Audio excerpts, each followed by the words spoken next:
Channel को तोड़ तोड़ करके और हॉस्टल के दरवाजों को तोड़ करके घुस करके पुलिस जो है लाठियां बरसा रही थी। हमला किया गया है छात्रों पे, ये निश्चित रूप से दुर्भाग्यपूर्ण है और लोकतंत्र को भी शर्मसार करने वाला कार्य भारतीय जनता पार्टी के द्वारा ये सब किया जा रहा है। इस उत्तर प्रदेश सरकार में मंत्री हैं, वो कहते हैं 5 करोड़ रोजगार हमने दे दिया, होर्डिंग्स लगती हैं 40 लाख रोजगार दे दिया। तो पहले आप अपने दोनों में क्लियर कर लीजिए, बैठ करके बैठक कर लीजिए कि आपने रोजगार कितना दे दिया है। तो युवा नजरें टिकाए बैठा है इस उत्तर प्रदेश के चुनाव में और आने वाले समय में उत्तर प्रदेश की सरकार को उखाड़ फेंकने का काम करने वाला है। तो ये बड़ी दुर्भाग्य की बात है कि विश्वविद्यालय में देश का झंडा नहीं लगा है। मैं जानना चाहती हूँ उसका कारण क्या है, क्या लगता है? आप लोग तो छात्र रहे हैं आगे। मैंने इसके लिए एक बार पूर्व में आवाज उठाया था तो मेरे ऊपर तमाम मुकदमा लगा करके मुझे जेल भी भेज दिया गया था। देखिए, ये सरकार पूरी तरह से संविधान का दमन करने पर उतर आई है। जिस तरह से गणतंत्र दिवस की पूर्व संध्या पर ये इतने घोर निंदनीय अपराध किया गया छात्रों के साथ, इसकी पहले तो मैं कड़ी निंदा करता हूँ। द लाइव टीवी, सच सबसे आगे। नमस्कार, मैं आपके साथ प्राची पांडे, लाइव टीवी देख रहे हैं आप। दोस्तों, फिलहाल हम गोरखपुर में डीडीयू यूनिवर्सिटी के बाहर खड़े हैं। सबसे पहले आप सभी को गणतंत्र दिवस की ढेर सारी शुभकामनाएं। आज का दिन वो दिन है जिस दिन हमारा संविधान, हमारे देश का संविधान लागू हुआ था। लेकिन बड़े अफसोस की बात है दोस्तों कि जिस दिन हमारे देश का संविधान लागू हुआ था उसके ठीक एक दिन पहले इलाहाबाद की कुछ तस्वीरें ऐसी सामने आती हैं जो दिल दहला कर रख देती हैं। इलाहाबाद में जिस तरह से छात्रों के साथ बर्बरता पूर्वक पुलिस पेश आई है, उसको लेकर के तमाम सवाल सरकार पर उठ रहे हैं, प्रशासन पर उठ रहे हैं और उन्हीं सवालों के साथ आज हम युवाओं के साथ जुड़ रहे हैं। पहले हमारे साथ बहुत सारे युवा जो है वो जुड़े हुए हैं। आज से शुरुआत करते हैं। क्या नाम है सर आपका? आदित्य शुक्ला। आदित्य जी, मैं आपसे जानना चाहती हूँ कि कल जो वीडियो सामने आई है प्रयागराज से, उस पूरी वीडियो को आपने देखा होगा। जी जी जी। क्या महसूस किया आपने उसके बाद? देखिए, एक छात्र होने के नाते जी। हमने उन बच्चों का दर्द समझा कि छात्र जो यहाँ से 200 किलोमीटर 300 किलोमीटर इलाहाबाद जाके रहते हैं, उससे पहले बिहार में भी यही हुआ। लेकिन इलाहाबाद की स्थिति, बच्चा यहाँ से जाता है, परिवार वाले सोचते हैं 2 साल 3 साल 5 साल की पढ़ाई पूरी करने के बाद वो नौकरी करेगा, उसके ऊपर प्रेशर होता है। वो हॉस्टल में कम फीस दे करके रहता है, वहाँ खाता है, रहता है, पढ़ता है ईमानदारी से। वो सरकार से उम्मीद करता है, उसको सरकार से बहुत सुविधाएं नहीं चाहिए होती हैं और न सरकार बहुत सुविधाएं दे पाती है। उसको सिर्फ ये चाहिए होता है कि समय पे परीक्षाएं हों, समय पे हम परीक्षा दे करके पास करें, ईमानदारी से मेहनत करें तो पास करें और नौकरी पालें। उसको और सरकार से नहीं मतलब होता है। सर आप? अनिल दुबे। अनिल जी, ये बताइए, आप लोग भी छात्र रहे होंगे और जाहिर सी बात है आपने भी देखा होगा कि छात्रों की राजनीति कैसी होती है। तो मैं आपसे जानना चाहती हूँ कि अभी फिलहाल जो छात्र जो है वो प्रदर्शन कर रहे थे, अपने भविष्य के बारे में सोच रहे थे, उन छात्रों के साथ जब ऐसे लाठियां बरसाई जाती हैं तो एक छात्र होने के नाते आप क्या महसूस करते हैं? देखिए, 2017 में जब ये सरकार आई थी तो जहां आप खड़ी हैं वहीं लोगों को लाठियां पड़ी थी और इसी गोरखपुर विश्वविद्यालय में जो मंजर आज 2022 में दिखाया जा रहा है इलाहाबाद में, वही मंजर 2017 में इसी गोरखपुर विश्वविद्यालय के छात्रावासों में भी दिखाया जाता था। चैनल को तोड़ तोड़ करके और हॉस्टल के दरवाजों को तोड़ करके घुस करके पुलिस जो है लाठियां बरसा रही थी। और आज लोकतंत्र का जो हम महापर्व गणतंत्र दिवस मना रहे हैं उसके पूर्व संध्या पे जिस तरीके से हमला किया गया है छात्रों पे, ये निश्चित रूप से दुर्भाग्यपूर्ण है और लोकतंत्र को भी शर्मसार करने वाला कार्य भारतीय जनता पार्टी के द्वारा ये सब किया जा रहा है। और छात्र अगर अपनी आवाज़ उठाते हैं तो यही होता है और ये कहते हैं कि हम राष्ट्रवादी हैं। आप जहां खड़ी हैं यहीं बगल में ये जो है, यहाँ पे 150 फीट का लगभग यहाँ झंडा फहराया जाता है और आज 26 जनवरी के दिन भी यहाँ पे झंडा नहीं फहर रहा है। ये बड़े शर्म का विषय है और इसका विषय मैं एक बार पूर्व में गोरखपुर दीनदयाल विश्वविद्यालय है, यहाँ पर आप देखिए। तो ये बड़ी दुर्भाग्य की बात है कि विश्वविद्यालय में देश का झंडा नहीं लगा है। मैं जानना चाहती हूँ उसका कारण क्या है, क्या लगता है? आप लोग तो छात्र रहे हैं आगे। मैंने इसके लिए एक बार पूर्व में आवाज उठाया था तो मेरे ऊपर तमाम मुकदमा लगा करके मुझे जेल भी भेज दिया गया था। अच्छा। जी हाँ, तो ये राष्ट्रवादी सरकार ऐसी ही है, ये केवल राष्ट्रवाद के नाम पे बोलती है। जो संत महंत भी इसके खिलाफ आवाज उठाते हैं, हिंदुवादी सरकार होकर के उनको भी मारती है। तो केवल और केवल जो भाजपा की बात बोलेगा वही राष्ट्रवादी है और वही हिंदू है, उसके अलावा सभी लोग देश विरोधी हैं और गैर हिंदू हैं, ये मान चुके हैं। ऐसा देखा गया कि जामिया में भी जो है वो हॉस्टल्स में घुस करके, लाइब्रेरी में घुस के बच्चों को मारा गया। प्रयागराज से भी ऐसी तस्वीरें सामने आ रही हैं, गोरखपुर का भी आप यही बता रहे हैं। तो मैं जानना चाहती हूँ, ये छात्र विरोधी सरकार कहेंगे क्या इसको? जी बिल्कुल, छात्र विरोधी ही नहीं, जो भी इनके खिलाफ बोलेगा, मैंने आपको कहा कि ये संत और महंत के विरोधी हैं। अगर इनके खिलाफ में संत महंत आवाज उठाएगा, ये छात्र, क्योंकि छात्रों के अंदर ऊर्जा होती है, वो हमेशा कभी भी गलत को स्वीकार नहीं करता है और गलत के प्रति प्रतिकार करता है। और जैसे ही प्रतिकार करता है, इसको ये दबाने के लिए लाठीचार्ज करते हैं, देश विरोधी घोषित करते हैं। जामिया में अगर होगा तो उसको देश विरोधी घोषित कर देंगे, उसको गैर हिंदू घोषित कर देंगे। गोरखपुर में होगा तो उसको राष्ट्र विरोधी घोषित कर देंगे। तो ये सिलसिला जो 2017 से चला था, 2022 में भी रुकने का नाम नहीं लिया है।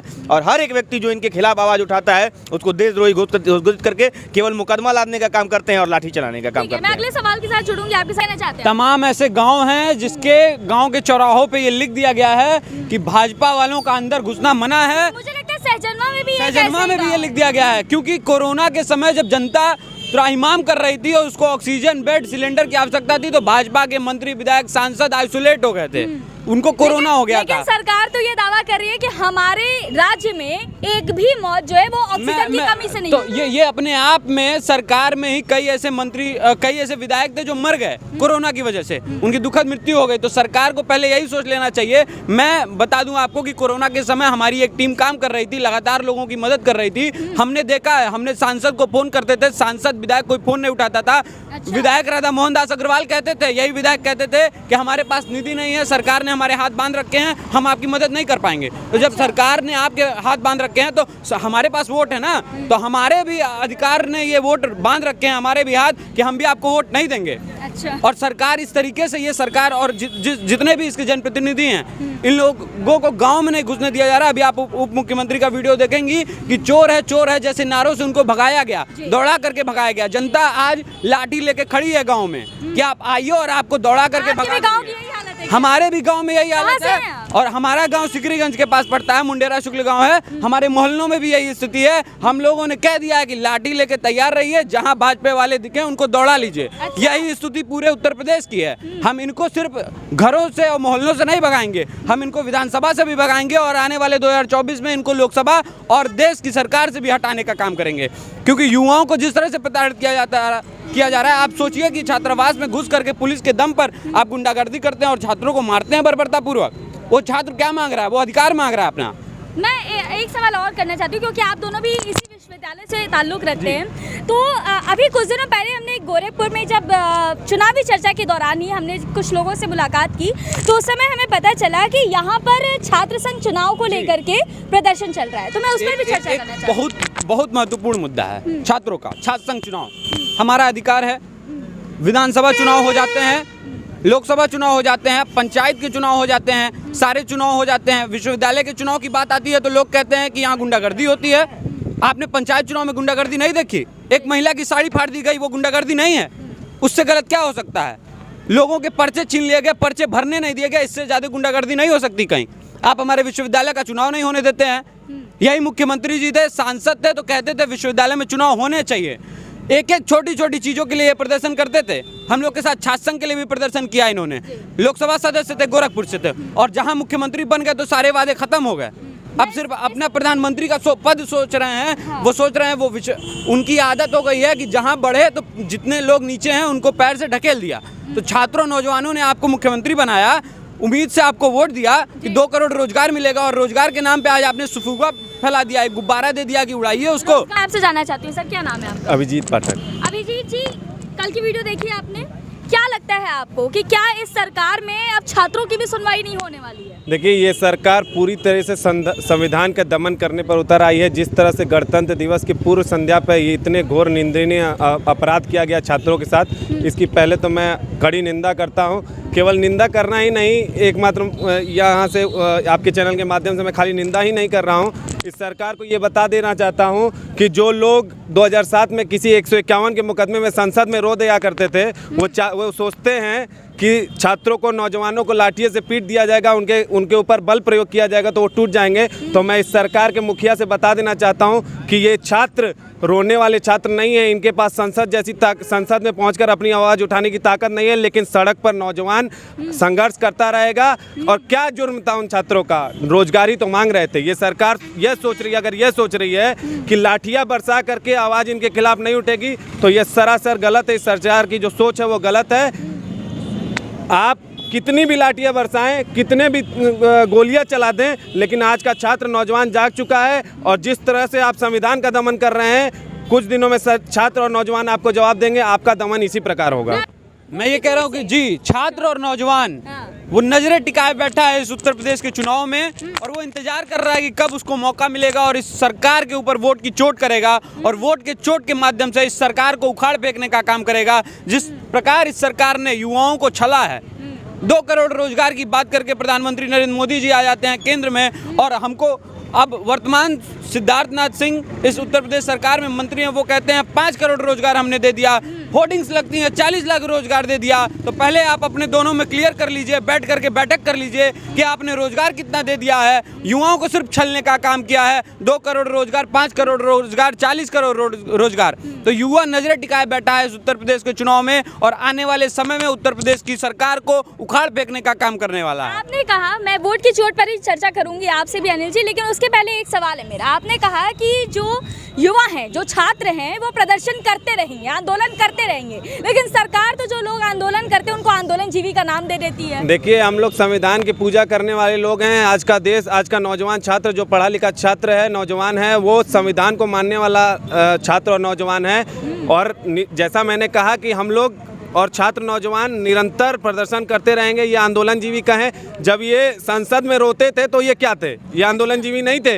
यही लोग से गैस सिलेंडर लेके जब 10 रुपये गैस के दाम बढ़ते थे तो सड़क पर बैठ जाते थे, तो ये आंदोलन जीवी नहीं थे। अगर हम आंदोलन जीवी हैं तो आज का छात्र नौजवान आंदोलन जीवी रहेगा। उसको संविधान में पूरी तरह से आस्था है, और जो लोग संविधान का दमन करना चाहते हैं उनको उखाड़ फेंकने का काम आज का नौजवान और युवा करेगा, छात्र करेगा। वोट की चोट की बात कर रहे हैं आपके जो अन्य मित्र हैं, मैं आपसे जानना चाहती हूँ, क्या इस बार के उत्तर प्रदेश चुनाव में परिवर्तन देखने को मिलेगा? बिल्कुल वोट की चोट होगी, और एक एक लाठी जो छात्रों के ऊपर पड़ी हैं, हाँ। वो ताबूत की आखिरी कील साबित होगी इस सरकार के लिए। और निश्चित रूप से युवा मन बना चुका है और इस सरकार को उखाड़ फेंकने का काम 2022 में भी करेगा। और जिस तरीके से पूरे देश में ये दमन का कार्य हो रहा है, 24 में भी मोदी जी की सरकार को भी उखाड़ने का काम करेगा। ठीक है, मैं एक सवाल और करना चाहती हूँ आप दोनों लोगों से, क्योंकि अभी लगातार हम वीडियो जब देखते हैं तो ये सामने आता है कि जो भाजपा के विधायक हैं, जो मंत्री हैं, एक तरफ तो मंत्री जी जो है वो राज्य मंत्री के बेटे जो है वो पैसे देते नजर आ रहे हैं, 100 रुपए बांट करके वोट खरीदे जा रहे हैं। दूसरी तरफ विधायकों को घर में नहीं घुसने दिया जा रहा है, गांव में नहीं घुसने दिया जा रहा है। दोनों वीडियोस पर चर्चा करना चाहती हूँ मैं आपसे। देखिए, जिस तरीके से जब ये आक्रोश बढ़ जाता है और जब लोग आवाज़ उठा उठा करके थक जाते हैं, तो फिर वो मरने से भी नहीं डरते हैं। चाहे वो विधायक जाए या सांसद जाए या मुख्यमंत्री स्वयं जाए,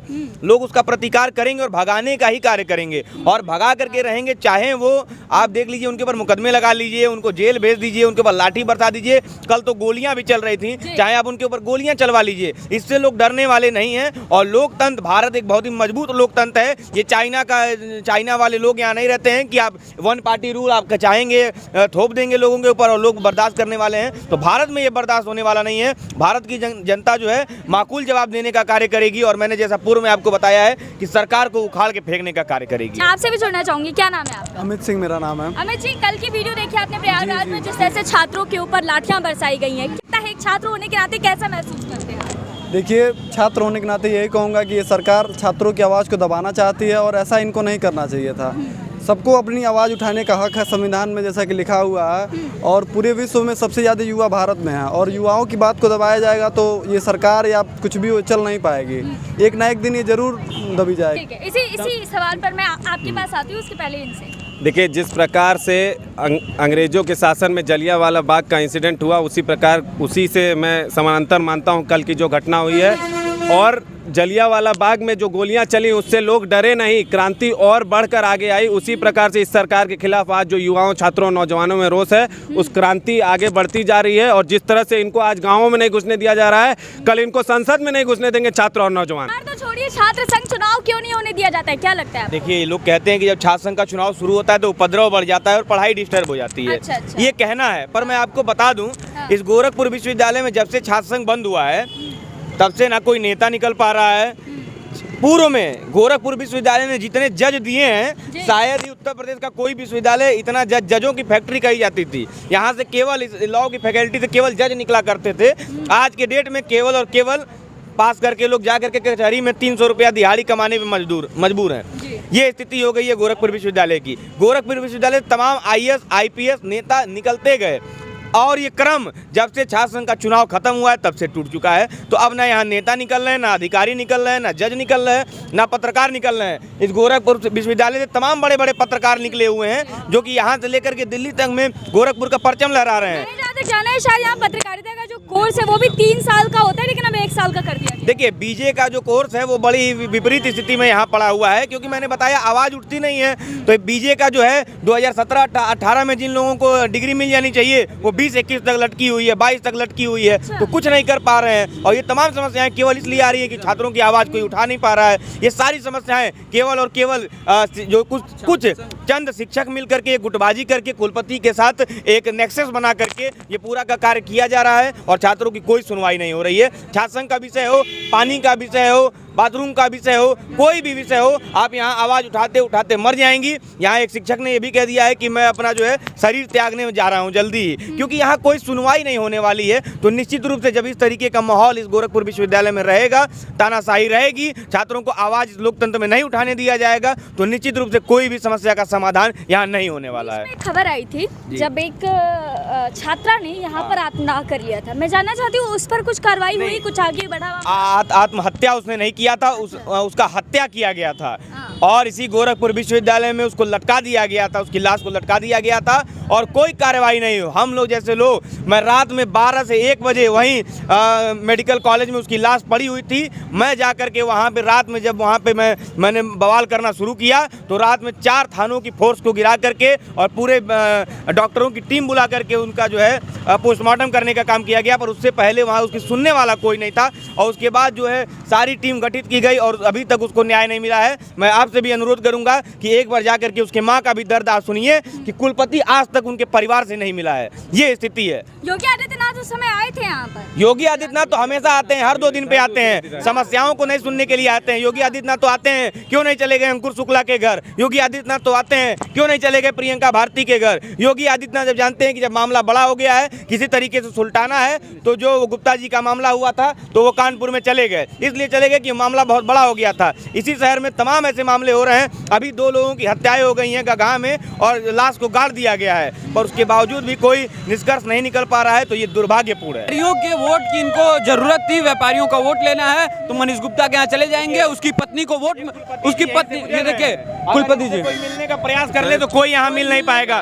बड़े तुरंत अभी पुलिस आपको मिलने को तैयार है, ना छात्र मिल पाएगा ना शिक्षक मिल पाएगा। इनके गुट के कुछ जो शिक्षक होंगे ये इन्हीं के साथ अभी वहाँ पे तुरंत चले जाएंगे। अभी जो है वो कुलपति जी यहाँ से गुजर रहे हैं और इनसे आप छात्र हैं, आप लोग रोक कर नहीं, जब विश्वविद्यालय में सत्याग्रह, एक शिक्षक सत्याग्रह के लिए बैठ जाता है तो विश्वविद्यालय कुलपति जी अमेरिका चले जाते हैं। पेपर अखबारों में आता है अमेरिका चले गए हैं, क्या अध्ययन सीखने, कुछ नहीं कोर्स सीखने। जब से विश्वविद्यालय में कुलपति जाए ना, हमारी शिक्षा बाधित हो गई है, छात्र परेशान है, शिक्षक परेशान है। ये आउटसोर्सिंग के कर्मचारी हैं, इनको 8 महीने से वेतन नहीं मिला है, इनके घर का खर्चा कैसे चलता है ये आप पूछिए इनसे। ये बोलेंगे? ये नहीं बोलेंगे। कारण ये है कि इनको नौकरी का खतरा है। हमको नहीं खतरा, हमको निलंबित कर दीजिए। 8 महीने से जिनको वेतन न मिल रहा हो, शिक्षकों को वेतन नहीं मिल रहा है, छात्रों को यहाँ पे पढ़ाई बाधित है, इनको इसीलिए ये नहीं बोलेंगे, इनको ये नहीं बोल पाएंगे। तो ये है दीनदयाल उपाध्याय यूनिवर्सिटी, जहाँ के कुछ छात्रों से हमने बात की। दोस्तों आज का दिन जो है वो बेहद ऐतिहासिक दिन है। आज के दिन हमारे देश का संविधान लागू हुआ था, वो संविधान जिसने हमारे देश के नागरिकों को अधिकार दिए, उनके कर्तव्य बताए, वो अधिकार दिए जिसके तहत हमने बोलने की आज़ादी पाई, हमने शिक्षा की आज़ादी पाई। लेकिन अफसोस की बात है कि आज वही छात्र, आज वही देश का नागरिक कहीं ना कहीं संविधान की लड़ाई लड़ रहा है, देश के कानून की लड़ाई लड़ रहा है और ऐसे में सरकार पर तमाम प्रश्न भी उठाए जा रहे हैं। तो ऐसे और भी ग्राउंड रिपोर्ट्स देखने के लिए हमारे साथ जुड़े रहिए, सब्सक्राइब करिए द लाइव टीवी को। द लाइव टीवी, सच सबसे आगे।